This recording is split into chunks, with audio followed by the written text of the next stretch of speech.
আল্লাহ তাআলা রব্বুল আলামিন পবিত্র কোরআনুল কারীমে বলেন, আফালা ইয়ানজুরুনা ইলাল ইবিলি কাইফা খুলিকাত। তারা কি লক্ষ্য করে না, তারা কি দেখে নাই আমি আল্লাহ পাক রব্বুল আলামিন কিভাবে এই উটকে সৃষ্টি করেছি। আমার ভাইরা, সমাজের ভিতরে আমি আপনি বৃদ্ধ মানুষ দেখতে পাই, বয়স হয়ে যাওয়ার কারণে তারা পুজো হয়ে পড়ে, বাবা হয়ে পড়ে।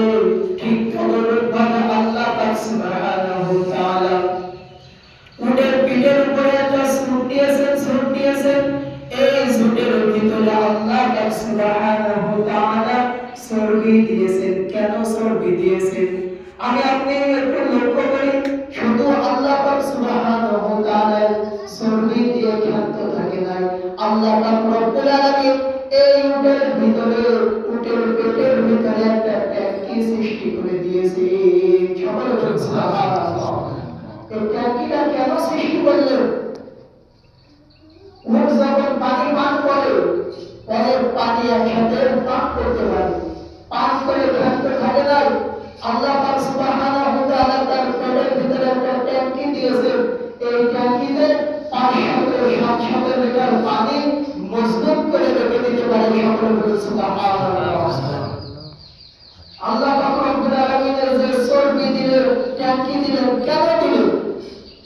মরুভূমির বুকে যখন তুফান চলে আসে, ভাবে 2 ঘন্টা 3 ঘন্টা, একদিন 2 দিন 3 দিন, এক সপ্তাহ পর্যন্ত যখন তুফান চলতে থাকে, এই উট খাবে কি? এই উট কিভাবে বেঁচে থাকবে? আল্লাহ পাক সুবহানাহু ওয়া তাআলা যত মাখলুক সৃষ্টি করেছেন, যত প্রাণী সৃষ্টি করেছেন, অক্সিজেন নেবার সাথে সাথে তারা আবার ছেড়ে দেয়। কিন্তু এই উট অক্সিজেন নেবার সাথে সাথে অক্সিজেন কিছুটা ছাড়ে, আবার কিছুটা জমিয়ে রেখে দিতে পারে। এই জমিয়ে রেখে দেওয়ার কারণ কি? যখন মরুভূমিতে তুফান চলে আসে, এভাবে 1 দিন 2 দিন 3 দিন চলে যায়, তুফান বন্ধ হয় না, তখন এই উট কিভাবে বেঁচে থাকবে? তখন উট তার মুখ দিয়ে মরুভূমির বালু সরিয়ে উটটা মাটির ভিতরে দিয়ে দেয়।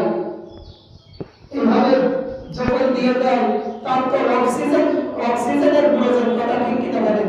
তখন ওই জমিয়ে রাখা অক্সিজেন গ্রহণ করে উট বেঁচে থাকে। সকলে বলুন সুবহানাল্লাহ। এবং খাবে কি?